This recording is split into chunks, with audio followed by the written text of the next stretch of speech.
Sorry about the delay. It's a busy day, as you know, and the chairman and I were on a conference call there that went a bit long. We just held another highly successful meeting of the Ukraine Defense Contact Group. But before I turn to that, I want to take a few moments to discuss the vicious assault by Hamas on the state of Israel. The more we learn about these sickening atrocities, the worse it gets. Hamas deliberately targeted civilians and massacred them just because they are Jews. Hamas has again killed innocent Americans and civilians from many other countries, and Hamas has abducted entirely innocent civilians. So the United States continues to stand firm with Israel and the Israeli people. The USS Gerald R. Ford Strike Group has now arrived in the eastern Mediterranean. We've also moved to extend U.S. Air Force fighter squadrons in the region, and the Department of Defense stands fully ready to deploy additional assets if necessary. As President Biden has said, for any country, for any organization, for anyone thinking about trying to take advantage of the agony in Israel, to try to widen this conflict or to try to spill more blood, we have just one word: don't. Additional U.S. military aid to Israel started flowing in yesterday, including key munitions. And we'll be providing more Iron Dome interceptors so that Israel can protect its citizens and cities. And we'll continue to ensure that Israel has what it needs to keep itself and its citizens safe. And like any other country, Israel has the right to defend itself. As the President says, Israel has a duty to defend itself. And make no mistake, the United States will remain able to project power and to direct resources to tackle crises in multiple theaters. So we will stand firmly with Israel as we continue to support Ukraine. So let me turn to today's agenda. This was the 16th time that I have convened the Ukraine Defense Contact Group, and I'm pleased that we were joined in person today by President Zelensky of Ukraine. We're also joined by our outstanding new chairman of the Joint Chiefs of Staff, General C.Q. Brown. He will be an invaluable partner for the Ukrainian people. Now, President Zelensky's team provided us with a valuable update on Ukraine's current counteroffensive. Ukraine's brave troops continue to make steady progress. Yet, as winter approaches, Ukrainians are bracing for Russia to again target Ukraine's energy grid and civilian infrastructure. And as Putin becomes more cruel, the Ukrainians become more determined. So we will continue to get them the systems that they need. Just look at the ground-based air defense systems that this coalition has surged into Ukraine. Those systems are saving countless civilian lives from Russia's bombardments. And that just underscores this contact group's commitment to meeting Ukraine's urgent near-term requirements. But today we also talked about helping Ukraine to defend itself for the long haul and to deter aggression for decades to come.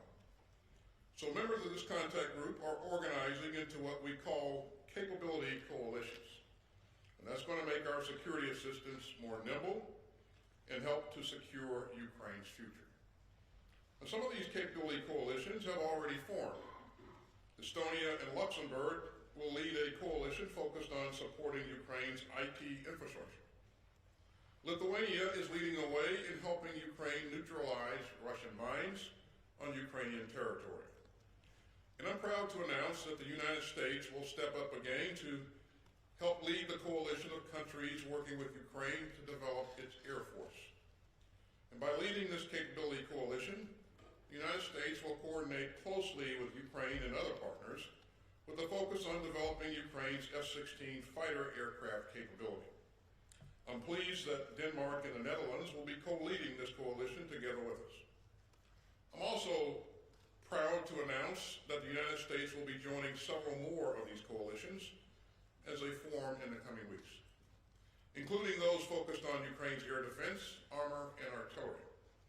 And that shows how much we can do when we come together. But it also shows that American leadership matters. And as Ukraine's troops face this key moment on the battlefield, we must ensure that America's indispensable assistance to Ukraine continues to flow without disruption. Since Russia's unprovoked and all-out invasion last February, the United States has committed $43.9 billion to help support a free and secure Ukraine. And that includes our most recent Ukraine assistance package, valued at $200 million. And we're in great company. Some 50 other members of this contact group have committed more than $33 billion in direct security assistance to Ukraine. In fact, the three biggest European donors to Ukraine, Germany, the United Kingdom, and Poland, have all committed more than the United States as a percentage of GDP. And so have many other European countries, including Croatia, Denmark, Finland, Sweden, and all three of the Baltic states. Together, today, several countries briefed us on new assistance packages for Ukraine that they have approved just in the 3 weeks since we last met in Ramstein. And Germany will donate another Patriot system and additional Patriot missiles as part of a $1.1 billion package that includes 10 more Leopard A-1 tanks, 2 more IRIS-T air defense systems. And Spain will continue its critical Hawk training mission and will donate additional Hawk equipment. And Sweden approved a $200 million assistance package, including critical artillery ammunition. And Bulgaria will donate components to help Ukraine strengthen its S-300 air defense system. France committed to provide more Caesar howitzers and to accelerate their production. The UK will provide a new package of aid, including air defense support, 155mm guns, and more. And Canada will invest nearly $500 million over the next 3 years in Ukraine's armored vehicle capabilities. And that just underscores the scope of the response from our allies and partners. It's another reminder of how badly Putin has miscalculated. Instead of demoralizing the Ukrainian people, Putin demoralized the Russian military. And countries everywhere have rejected Putin's vision of a lawless world where tyrants can invade their peaceful neighbors with impunity. So we stand united to help defend the free and sovereign Ukraine and to help strengthen the rules-based international order that has made our world so much safer since the end of World War II. That's what this contact group stands for. That is what Ukraine is fighting for, and we'll continue to have their backs. And so with that, General Brown, the floor is yours. Thank you, Mr. Secretary. Good afternoon, everyone. Let me start by expressing my condolences to the people of Israel and the families who have been hurt by Hamas's heinous terrorist attacks. Our nation's commitment to Israel is ironclad.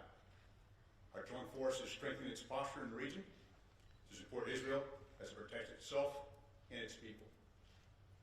The joint force continues to work with our Israeli Defense Force counterparts at multiple levels to ensure they have the means and capabilities to defend themselves and deter future aggression.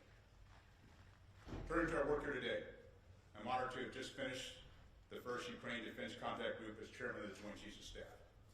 I am humbled to witness the sustained efforts of this coalition in support of Ukraine.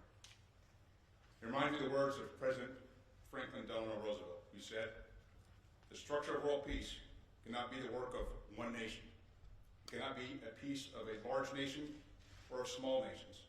It must be a peace which rests on the cooperative effort of the whole world." President Roosevelt delivered these resonant words to Congress as war ravaged the globe. From the plains of Europe to the sands of the Pacific, this generation sought to construct an order of peace and cooperation out of the remnants of conflict and division. This cooperative effort is evident today in this group's work to to assist Ukraine in protecting its nation and its people. The collective strength of this group is owed to the commitment of each sovereign nation. It's also a testament to our Secretary of Defense, Secretary Austin. Thank you, Secretary Austin, for your unwavering commitment to Ukraine and for leading this group for the last year and a half. I'm honored that President Zelensky joined our session today, bringing with him the undaunted courage of his nation and sharing insights on enhancing this group's support for Ukraine. Thank you to President Zelensky and Defense Minister Umerov for leading Ukraine and its military with character and honor. Thank you to the Ministers of Defense, the Chiefs of Defense, and national representatives from some 50 nations that meet nearly every month to organize our collective support for Ukraine. While this is my first Ukraine Defense Contact Group as Chairman of the Joint Chiefs, be assured that our mission, our objectives, and our support for Ukraine endures. The effort of this group extends beyond any single individual. It is a unified commitment from a coalition of nations. Today, this coalition fortifies our collective resolve to support a global system where all nations are free to make their own choices, consistent with responsibilities under international law. The system whose values have kept the world's major powers at peace since 1945. The year that saw the end of the Second World War. A war that cost 50 million lives. A war that devastated the globe. While much of the world is committed to this lasting peace, other nations are not content allowing their neighbors to prosper. Some nations threaten to subordinate the will of a sovereign nation to the will of an individual aggressor. Yet might does not make right. On the fateful day, 24 February 2022, Russia crossed the Ukrainian border to begin the largest attack on a sovereign European nation in nearly 8 decades. But Russian leadership miscalculated. When the Russian war machine attempted its western march, it was met by the unflinching resolve of the free people of Ukraine, a people that did not want to return to the irons of oppression. And over the last 20 months, Ukraine has defended its territory and repelled Russia's unwarranted aggression. Ukraine continues to press its counteroffensive, making steady progress to reclaim territory. They leverage armor, unmanned aerial vehicles, and advanced weapons to push through layered Russian lines, and continued support of armor, artillery, and air defense will allow Ukraine to defend its people and retake its territory. Our collective role is to provide Ukraine with the capabilities it needs to protect itself. But it's not just about Ukraine. It's about something larger. It's about ensuring sovereign nations cannot be invaded without provocation. It's about upholding the rule of law. It's all about us collectively deciding that wars of aggression have no place in our world. As President Roosevelt eloquently said, peace rests on the cooperative effort of the whole world. He made this statement on the 1st of March 1945 amidst the efforts to create the post-war international order and to create a lasting post-war peace. Since 1945, we stood unified. Since the 24th of February 2022, we stood unified. During each phase this close coalition provided, when columns of Russian tanks drew near, this group and these nations armed brave Ukrainians with anti-armor weapons. When Russia attempted to command occupied territory, this group and these nations armed brave Ukrainians with long-range fires. When Russia cruised missiles and attack drones filled the Ukrainian skies, this group and these nations armed brave Ukrainians with layered air defense. When the Russians attempted to regroup and refit, this group and these nations armed brave Ukrainians with tanks, troop carriers, and armor to go on the offensive. Capability after capability, this group provided. It's not always been easy. Unity is not guaranteed. Our goal is not to force our partners into alignment on every challenge, yet this group and these nations have always stood with Ukraine. Today, this group and these nations will stand together. We stand for freedom, we stand for sovereignty, and we stand for Ukraine. Thank you, and I look forward to your questions. Thank you, Mr. Secretary. Thank you, Chairman. First question will go to Lita Baldor, Associated Press. Thank you. Mr. Secretary, you listed a number of contributions that a number of countries made, but there's also, as you know, budget gridlock in the United States, and efforts to pass the funding for Ukraine has not yet been successful. how much of a concern is all of that to a lot of the ministers and defense leaders who you met with today? Was there a lot of discussion about what is happening in the U.S.?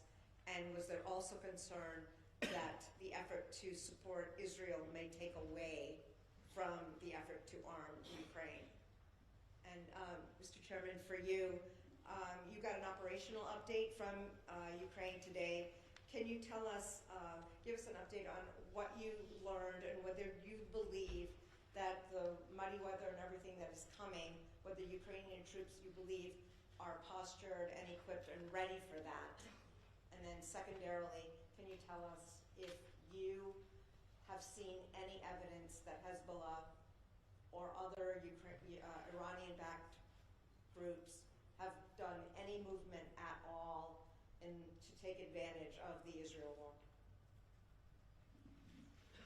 Lena, that was about 12 questions, but we'll try to get to all of them. But thanks for the questions. The first question is, was there a concern on the part of our allies and partners about our ability to continue to support this effort? First of all, let me just point out, as I said earlier, President Zelensky and his entire team were in the room. It's the first time that he has attended this series of meetings in person. And it was really powerful for all of my colleagues to get to hear him in person and talk about what his needs and requirements are. And most important, it was important, President Zelensky thought it was important that he personally thank these countries for what they have done and what he hopes that they'll continue to do. What I conveyed to my colleagues is that, I believe as I engage members of Congress, there is still bipartisan support for Ukraine. And of course, democracies will take their time to work things out, and they know that these processes have to play themselves out. I also conveyed to them that there is broad support on the part of the American people for Ukraine, because Ukraine matters. And we've talked over and over again about why Ukraine matters. This is not just about Ukraine. This is about the rules-based international order. In terms of our ability to continue to support both the efforts in Ukraine and support the efforts in Israel as well, absolutely we can do both, and we will do both. And we are the strongest nation in the world, Lena. We're going to do what's necessary to help our allies and partners, and we're going to also do what's necessary to make sure that we maintain the capability to protect our interests and defend our country. So with that, I'll turn it over to Chairman. So this is my first opportunity to meet with with President Zelensky, but I've also had a chance to talk, and at least listen to the phone calls with General Zaluzny, and also over the course of the past week that I've been in the job, get updates from the Joint Staff and our intel team. And so today to be able to listen to President Zelensky and be able to have Secretary Austin ask specific questions about their overall objectives, where his real concerns were, I have a better appreciation, more so today than I had when I walked in this morning, on where Ukraine is headed and where they want to go. I think after hearing this morning, but then also listening later this afternoon to all the contributions by each of the nations, I do feel we're putting Ukraine in a good spot. I realize from the winter months it gets more challenging, but Ukraine has intent to continue their offensive operations throughout the winter months, and I do believe, based on what I heard today from each of the nations, we're doing all the right things to posture them to be successful. To your second question on what's going on in the Middle East, I have not seen any indications of additional players that are going to get involved to the detriment of Israel. And this is one of the reasons we address our force posture. It's not only in support of Israel, but it's also to deter future action. And those are the kinds of things, and having talked to my counterpart from Israel, they were very appreciative of the steps that we took with our force posture. It helps to deter, and those are the things we will continue to do as we pay attention not only to what's happening in Israel, but continue to set our posture in support of Ukraine as well. So, Lena, with those 6 questions, I think you used up the entire bandwidth there. Thank you.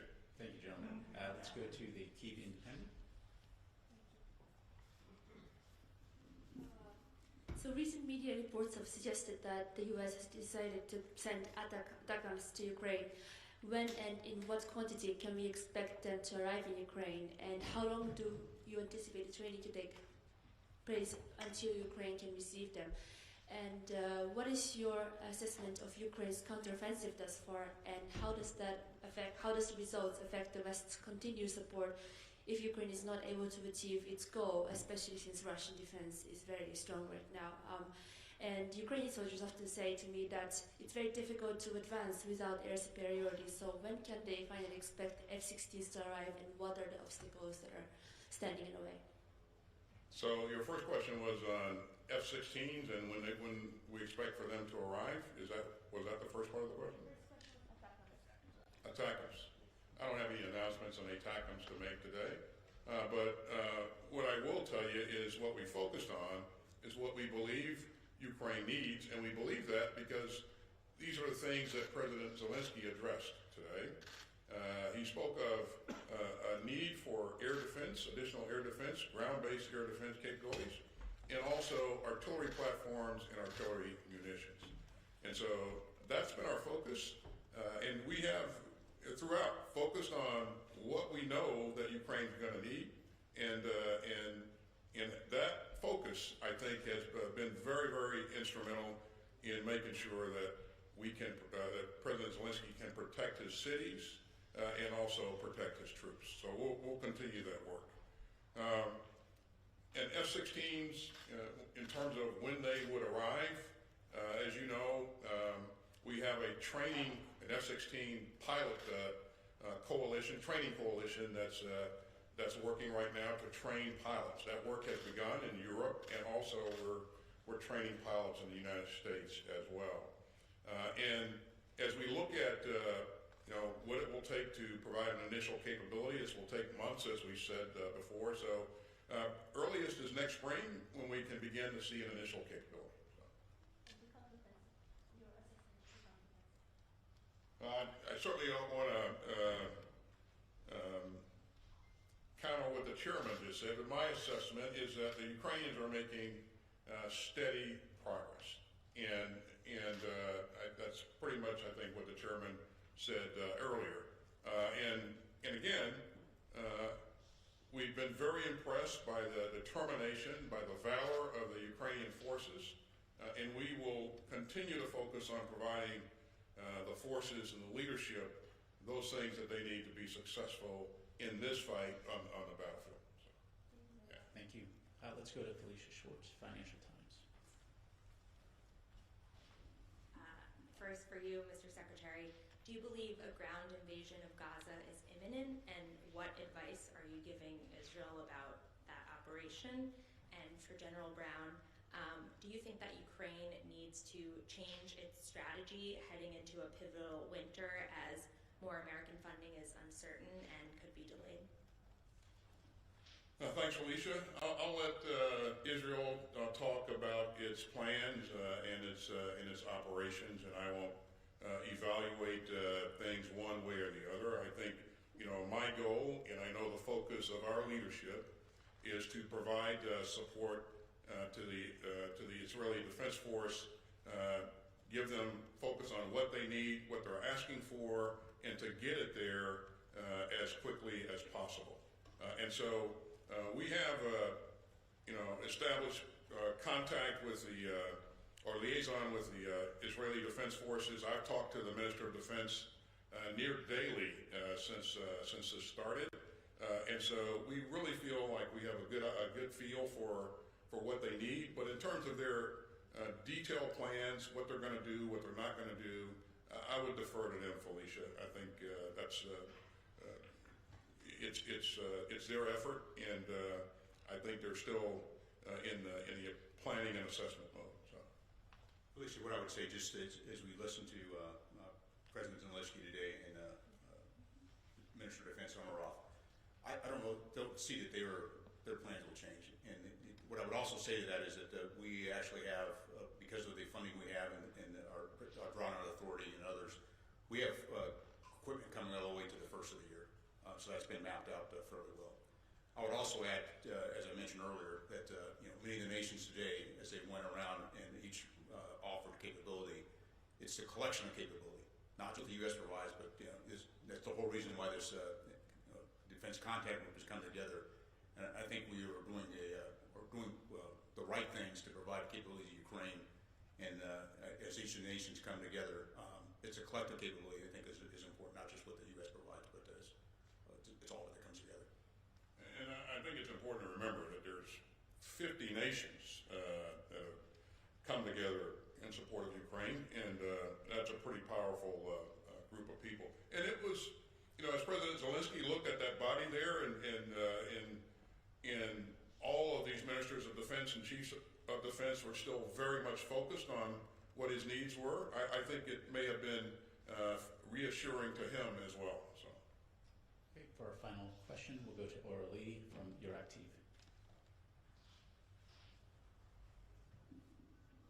Thank you very much. I wanted to go back to the capability coalitions that you've mentioned earlier. What are those going to actually change when it comes to support to Ukraine, but also to replenishing the stockpiles of the allies? Because that's also a problem in making sure that there will be support in the long term. And second question, if I may, more specifically on the winter months coming ahead, do you believe that it is possible for Ukraine to both be prepared for protection of its critical infrastructure, fight off the Russians off its territory, and also for NATO allies not to sacrifice their defense preparedness? Thank you. So, how does this change our provision of support, I think is your first question regarding the capability coalitions. What this is doing is laying the groundwork to begin to build the future force capability for Ukraine.